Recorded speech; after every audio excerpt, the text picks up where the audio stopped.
glorificado seja o nome do Pai, o nome do Filho e do Espírito Santo de Deus.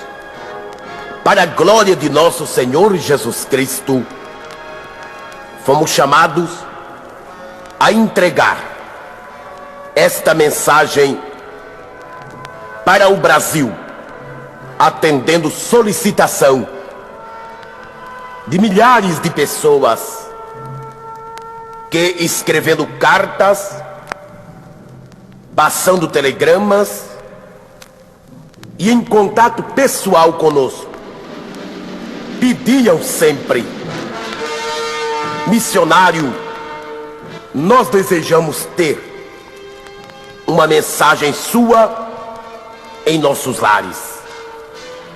Oramos a Deus e buscamos momentos de consagração para que estas mensagens, que não têm sentido comercial, mas que têm um valor muito grande na parte espiritual, porque entendemos que são páginas de pregação, a pregação do Evangelho, assim como a Bíblia Sagrada se transformou no grande disco que gravou a palavra de Deus, a palavra dos apóstolos e profetas. Também esta mensagem está gravada para a sua meditação, seu conforto espiritual e grandeza de sua vida moral. O apóstolo São Paulo, reconhecido em toda a terra como homem de fé e autêntico pregador dos gentios, não foi sempre o apóstolo São Paulo. Antes era o doutor da lei, era uma espécie assim de chefe dos fariseus numa escala mais elevada. Era o homem que reconhecia que estava zelosamente servindo a Jeová, servindo a Deus, mas não estava servindo a Jesus, não estava servindo o Evangelho. Há em nossos dias muitas pessoas que estão servindo a ídolos. Conheço pessoas que são fiéis e até sinceras na maneira de adorar, de servir, de reverenciar a ídolos, a imagens de escultura, mas que não reconhecem a Jesus Cristo como seu único e suficiente Salvador. Há outras que ainda fazem grandes sacrifícios, fazem mesmo coisas quase que absurdas, chegam a andar quilômetros ajoelhados, subindo escadarias de igrejas, montanhas, fazendo estas penitências para ganhar a salvação. Jamais isto é aprovado pela palavra de Deus. O apóstolo São Paulo antes fazia coisas parecidas, era zeloso, matava até, chegava até tirar a vida do semelhante, se fosse necessário, em defesa de Jeová.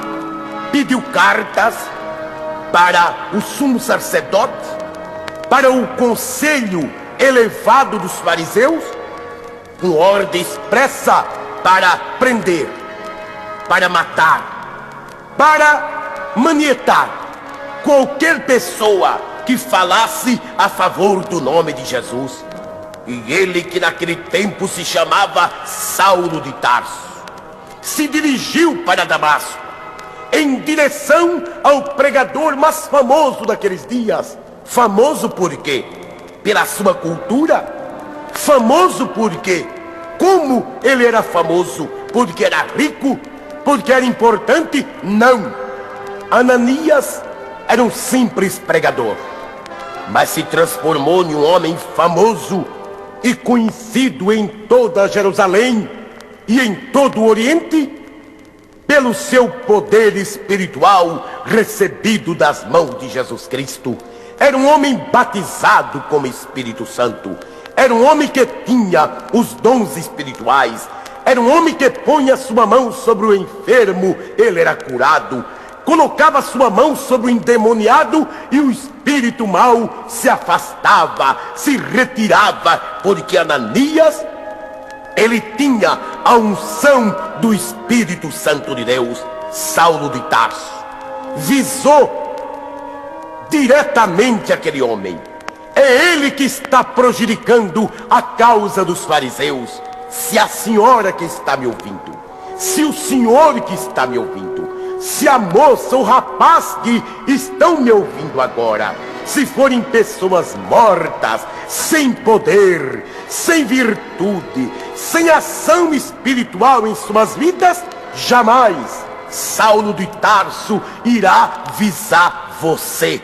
Mas, se vocês forem pessoas cheias do poder do Espírito Santo, sim, eu tenho certeza que os Saulos de Tarso modernos de hoje irão sobre vocês com ordem expressa dos fariseus, com ordens sim, ordens malignas para destruir a vossa fé, para depor o cajado espiritual que Deus colocou em vossas mãos. Se vocês estão na trincheira do Evangelho, se vocês estão revestidos do poder do Espírito Santo, saibam que forças infernais se levantarão contra vocês, mas assim como aquele servo de Deus, assim como Ananias resistiu, assim como Ananias venceu as forças tremendas de Satanás, vocês haverão de vencer estas forças, porque estarão, por certo, revestidos do poder do Espírito Santo, revestidos da couraça da justiça, revestidos da graça maravilhosa de nosso Senhor Jesus Cristo. E o próprio apóstolo São Paulo, mais adiante já convertido, ele disse: tudo eu posso naquele que me fortalece.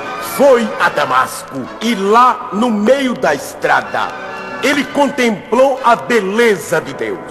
Significa isto que Deus acendeu o seu olhar sobre aquele homem que viajava em uma missão terrível, em uma missão eu chamaria diabólica, porque queria destruir a obra de Deus. Foi, e de repente a luz de Deus foi acesa. Ele contemplando-a, perdeu a visão, e perdendo a visão caiu por terra e exclamou sim, quando o Senhor Jesus se dirigiu a ele: Saulo, Saulo, por que me persegues? E ele abriu a boca estupefato e disse: quem és tu, Senhor? Quem és tu? E Jesus respondeu: eu sou Jesus Nazareno, a quem tu persegues. E ele, sabendo que agora estava perseguindo não mais apenas o simples pregador Ananias, mas estava frente a frente com nosso Senhor Jesus Cristo. E Jesus ainda acrescentou: que coisa dura, que coisa terrível é alguém se levantar contra os meus grilhões. Prezado ouvinte, a senhora, o senhor, a jovem, o rapaz, a criança que ouve esta pregação, abram agora as vossas almas, o vosso entendimento, o vosso coração, a vossa vida, e saibam que o homem só será feliz quando adere a Cristo, quando aceita a Cristo, e quando deixa de ser Saulo de Tarso e passa a ser o apóstolo São Paulo. Você converta-se se não é ainda convertido, e se já é convertido, seja mais cristão ainda. para que as mesmas bênçãos que vieram sobre Saulo quando se transformou em Paulo, venham estas bênçãos sobre você nesta hora. Oremos ao Senhor dizendo: eterno Deus, Deus de Ananias, Deus que apareceu a Saulo no caminho de Damasco, nesta hora, pelo teu poder, com a tua divina força, Senhor, estende a tua mão maravilhosa e ordena que Jesus Cristo, com a mesma autenticidade que apareceu a Saulo no caminho de Damasco, apareça agora no sentido espiritual esta pessoa que ouve esta mensagem, não para derribá-la por terra, mas para levantá-la da terra, não para tirar a sua visão, mas para lhe dar mais visão espiritual, para lhe dar saúde, para destruir o câncer, a paralisia, a cegueira, o derrame cerebral, para destruir as tentações, as tribulações, os males e as misérias. Senhor, abre as janelas dos céus, estes céus que tu tens a sua chave eterna. Senhor, põe a tua bênção agora, abençoa, liberta, enche de fé e de poder a todos que estão ouvindo esta pregação, em nome do Pai, em nome do Filho e do Espírito Santo de Deus. Amém, Jesus, amém.